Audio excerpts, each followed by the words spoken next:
Well, hello everyone. Welcome to the second round of Hack Day presentations. We hope you had a very productive hack period. So let's start by sharing the slides.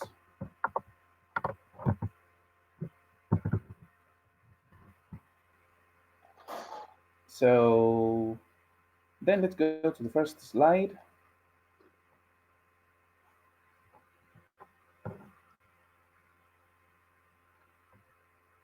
So then Will, Monica, Laura, Stuart, and Shelby, any of you want to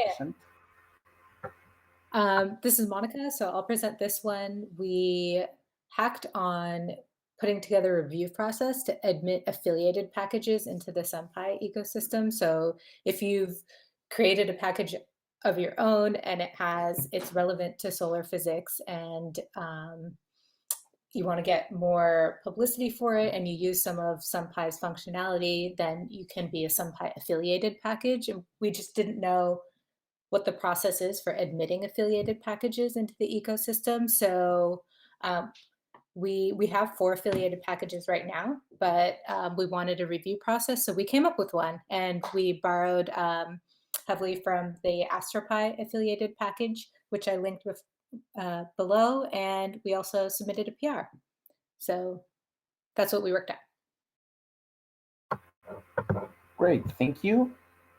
So the next one, Benjamin, Derek, and Tamber. Who wants to present? That'll be me. Right. So Prospect is a spectrum visualization tool that we're using heavily in DESI, but the underlying technology is potentially very useful for other projects. So the key would be modifying Prospect to accept inputs, generic spectral inputs. And of course, the ideal way to do that would be to convert the inputs into specutils containers. So I did that with both DESI data and SDSS data. And so there are natural ways to store those spectra in specutils containers. And the code is now working on both. The same code works on both SDSS and DESI, and there are links to the specific code. I think this is a pretty good achievement for somewhat less than 24 hours of my personal time, and I think we achieved an important proof of principle. That's all for me. Great. Thank you, Benjamin. Great news. So then, Brackwell? Yeah, that's me. Hello, can you hear me? Yes, we hear you. Yeah, so a little bit of an introduction. UVAT is a relatively new telescope. It's a UV telescope, which is part of the AstroSat Observatory. So this particular software, Curvit, can create light curves from the UVAT data with a events list. But there is a enhancement that I'm working on, which is matching the events list across orbits, which has some shift and rotation. So that is a problem. And what has been done so far as part of the hack day is that the source detection algorithm was improved. I'm using a KD tree method to identify crowding of events, which is then classified as a source. And the FUV channel sources are really faint, so that was first a challenge. Now a matching algorithm is being developed, making use of the source coordinates and the count rates information, and that work is ongoing. Yep, that's it. Perfect, thank you so much. So the next one is going to be by CosmoHub, presented by who is going to present this? Antonio, Juan Felipe. Yeah. Hello. Hi. Hello.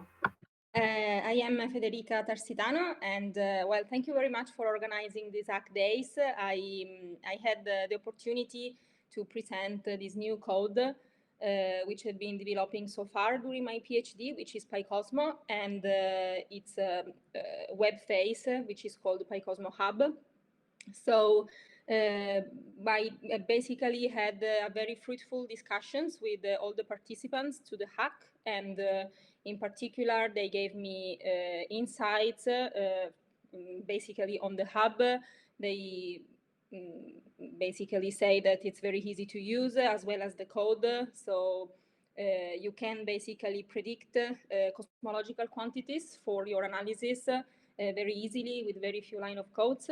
And then we basically talked about possible model extensions to modified gravity and models beyond lambda CDM. And also we talked about a sort of generalization of the code in order to make basically the already implemented algorithm to a more general applications. And they also gave me suggestions concerning other codes, for example, Song and the Einstein Toolkit. So I'm also learned something new. So, well, thank you very much for these very interesting discussions. Awesome. Thank you so much. And now we have PFSSPy. There's Sam, Abhijit, Shashank. Who wants to present? Oh, there's David. Yeah, that's me. PFSSPy is basically a bit of software that if you give it a magnetic field map of the sun in the middle there, it will create 3D magnetic field model. So the idea of this hack was to make finding the observational magnetic field maps easy and kind of make them usable within SunPy and PFSSPy. So we managed to create examples showing how to download data from a couple of instruments and created a client for downloading some other data within SunPy. And then these magnetograms come in FITS files, but I have yet to find a single one that is FITS compliant. So we also wrote some nice little fixes that fixes up the FITS metadata in SunPy. So that's it. Thanks for the organizers. It was a really fun 24 hours. Great, thank you. And do we have another one? Yes, there should be one more. Okay. Sorry, I suspect you've added that after I loaded the presentation, which was ages ago, so it's not coming up. Oh, is it moment. not? It's fine. I've got it here. I just have had to close the thing. Yeah, I added the slide like as this was starting. Yeah, that's fine. Oops. First time it happens. Not setting a very good example, I guess. I should be getting it now. Yeah. Yes. Okay. So Will, go ahead. Great. Yeah. So yeah, this is Will speaking. So our hack was on a package called SunKit DEM. So the idea is that this is a package that provides a unified interface for multiple methods for computing DEM distributions. So if you're not a solar physicist, the kind of quick one-line pitch about DEMs is it's a way to go from a multi-wavelength observation to a temperature distribution. So this gives you some insight into from your multi-wavelength, either spectral or narrowband observation of the sun to getting kind of thermodynamic insight about what's happening in the solar atmosphere. And there are sort of 100 different ways to do this. So the idea of this package is to kind of provide a unified interface for interacting with all those methods. So this hack was me, Nick Murphy, Sashank, Paul Wright, Drew Leonard, David, Laura Hayes, and Alistair. And so we made actually some really good progress. We started off with a good discussion about sort of the direction of the package and the kind of different input and return types. We were able to merge a PR that Drew, Nick, and I started at PyAstro last year, which was great. It's been open for almost a year. probably the biggest thing that was done was that Sasha opened a PR retemplating the whole package with the new package template, and we had it merged by the end of the day. Nick worked on setting up some read the docs stuff, and then we've made some progress on maybe a implementing a possible method. Paul has offered some extensive documentation, and then Laura said that she is going to start taking a stab at maybe an actual implementation using this framework that we've established. So it was a very productive project, I think. So thanks everyone for participating. Amazing, thank you so much. So if this was the last presentation, is there anybody else that wants to comment anything else? Perhaps they can have a slides. Okay, in that case, I suppose it's better that we stick to the schedule. So in that case, we would give way to the closing remarks in 45 minutes. Otherwise, if the other SOC members prefer, we can do that now.